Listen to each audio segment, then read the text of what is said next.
بعض لفظ، بعض بول چابیاں ہیں چابیاں، رزق کی چابیاں، دولت کی چابیاں، خوشیوں کی چابیاں، صحت و تندرستی کی چابیاں، برکت کی چابیاں، نعمتوں کی چابیاں، ترقیوں کی چابیاں اور اللہ کی غیبی مدد کی چابیاں۔ اور یہ کلمات اللہ کے اسم اعظم ہیں۔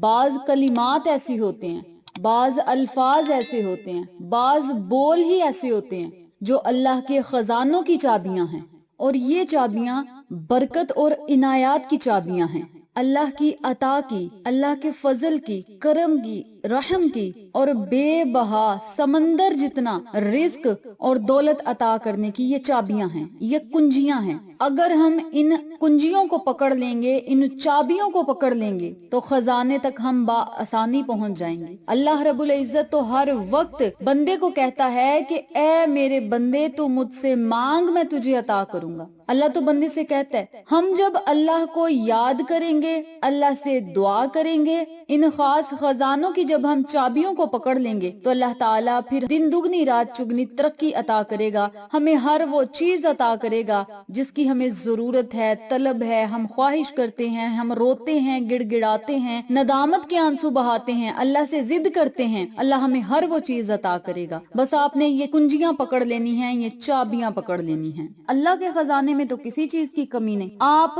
اگر کسی کا وسیع دسترخوان دیکھتے ہیں تو آپ کی خواہش ہوتی ہے کہ ہم یہ کھانا کھائیں یا ہم یہ چیز لیں، ہم یہ کام کریں۔ پیسے ہوں گے تو آپ وہ کام کریں گے نا۔ تو اللہ سے جب آپ نے مانگنا ہے تو اللہ سے تو آپ ہر چیز منوا سکتے ہیں۔ یہ ایسے کلمات ہیں جن کے پڑھتے ہی اللہ رب العزت آپ کی ہر دعا کو قبول کرے گا۔ اور یاد رکھیں، آج میں آپ کو جو جلالی عمل بتانے لگی ہوں، چھوٹا سا عمل ہے، اس عمل کو جب آپ نے پڑھ لینا ہے نا تو اللہ رب العزت سے آپ نے جو مانگتے جانا ہے آپ کو مل جانا ہے۔ جس دعا کے اول میں اللہم یا اللہ آ جائے وہ دعا بڑی طاقت رکھتی ہے، بڑی تاثیر رکھتی ہے، وہ دونوں جہان کی خوشیاں آپ کو لے کر دیتی ہے۔ جس وظیفے کے اول آخر، جس دعا کے اول آخر اللہم یا اللہ اس طرح کے لفظ آ جائیں وہ دعائیں قبول ہوتی ہیں، اور اس کے معجزات آپ خود دیکھیں گے۔ جب اس عمل کو کریں گے تو بس آپ کا دھیان اپنے مقصد کی طرف ہونا چاہیے۔ اور میں آپ کو بتاتی چلوں کہ اس عمل کی برکت سے رزق اور دولت جو آپ کو ملے گا نا وہ سب سے چھوٹا اللہ کا انعام ہوگا۔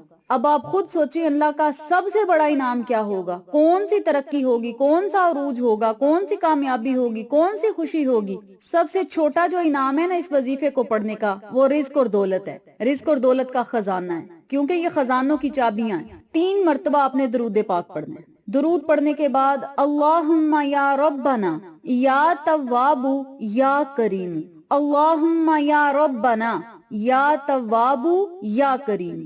ان کلمات کو اکٹھا پڑھ کر ایک تصور کرنا ہے اور ایک تسبیح آپ نے ان کلمات کی پڑھنی ہے۔ اللہم یا ربنا یا تواب یا کریم، ایک مرتبہ ہو گیا۔ اللہم یا ربنا یا تواب یا کریم، یہ 2 مرتبہ ہو گئے۔ اسی ترتیب سے آپ نے 100 مرتبہ اس تسبیح کو پڑھنا ہے۔ اب یہاں توجہ کریں، یا تواب یہ لفظ خود اسم اعظم ہے، اس میں اسم اعظم کے راز پوشیدہ ہیں۔ یا تواب یہ اللہ کے غصے کو ٹھنڈا کرتا ہے، یا کریم یہ لفظ بھی اللہ کے غصے کو ٹھنڈا کرتا ہے، اللہ کو راضی کرنے والے یہ لفظ ہیں۔ اور ان سے پہلے جو میں نے آپ کو دعا بتائی اللہم یا ربنا، جب بندہ یہ کلمات کہہ دیتا ہے نا اللہ اس کی طرف متوجہ ہو جاتا ہے، اللہ کی رحمت نے آپ کی طرف جوش مارنا ہے۔ اور پھر آپ نے آگے سے کیا کہنا ہے، یا تواب یا کریم۔ ان کلمات کو جب آپ نے پڑھ کے اللہ سے دعا کرنی ہے تو اللہ تعالیٰ آپ کو دنیا اور آخرت کی تمام خوشیاں، کامیابیاں عطا کرے گا۔ یہ ایک تسبیح آپ کی قسمت اور مقدر کو چمکا کر رکھ دے گی۔ آپ بے فکر ہو جائیں یہ تسبیح پڑھنے کے بعد، پھر آپ کو وہ سب کچھ ملے گا جس کا آپ نے کبھی گمان بھی نہیں کیا ہوگا۔ اس تسبیح کو، ان کلمات کو، اس تحفے کو، اس نایاب راز کو، انمول راز کو آپ پکڑ لیں، تھام لیں، یہ سینے کا راز ہے۔ اور یاد رکھیں کچھ کلمات ایسے ہوتے ہیں جن کے پڑھتے ہی اللہ کی رحمتیں اور نعمتیں بارش کی طرح برستی ہیں، لیکن بندے کو سمجھ ہی نہیں آتی۔ بیٹھے بٹھائے اچانک اس نے ابھی ذہن میں یہ بات سوچی کہ فلاں کام ہو جائے یا مجھے رزق مل جائے یا دولت مل جائے، اللہ نے اسباب پیدا کر دیے، پھر وہ بندہ اللہ کا شکر بھی ادا نہیں کرتا۔ یہ ہمارے چھوٹے چھوٹے جو کام ہیں یہ ہمیں گمراہی کی طرف لے جاتے ہیں۔ آپ چھوٹے سے چھوٹی خوشی ہو یا بڑے سے بڑی خوشی ہو، سب سے پہلے آپ الحمدللہ رب العالمین ان کلمات کو پڑھا کریں. شکر الحمدللہ، یا اللہ تیرا شکر ہے جس حال میں تو نے رکھا. آپ نے یہ تسبیح جب جب پڑھنی ہے تب تب اللہ رب العزت اس کے معجزات آپ کو دکھائے گا. اس تسبیح کو آپ روزانہ پڑھیں، دن رات پڑھیں، بہت زیادہ پڑھیں، دل لگا کر پڑھیں. اللہ رب العزت کے انعامات اور اللہ کی عنایات خود دیکھیں.